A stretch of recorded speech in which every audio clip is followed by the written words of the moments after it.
He had changed since his New Haven years. Now he was a sturdy, straw-haired man of 30, with a rather hard mouth and a supercilious manner. Two shining, arrogant eyes established dominance over his face and gave him the appearance of always leaning aggressively forward. Not even the effeminate swank of his riding clothes could hide the enormous power of that body.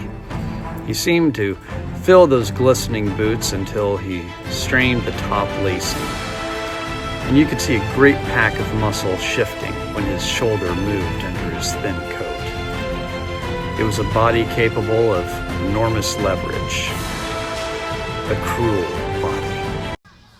His speaking voice, a gruff, husky tenor, added to the impression of fractiousness he conveyed. There was a touch of paternal contempt in it, even toward people he liked, and there were men at New Haven who had hated his guts.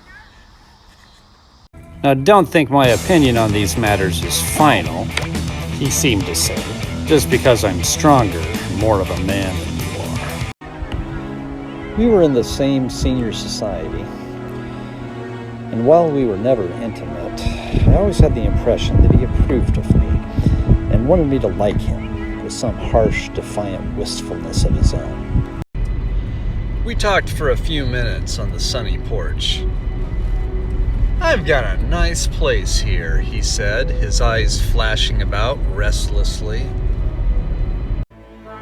Turning me around by one arm, he moved a broad, flat hand across the front vista, including in its sweep a sunken Italian garden, a half-acre of deep, pungent roses, and a snub-nosed motorboat that bumped the tide offshore.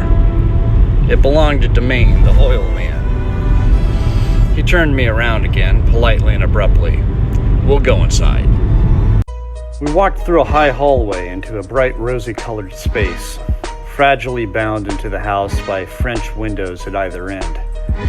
The windows were ajar and gleaming white against the fresh grass outside that seemed to grow a little way into the house.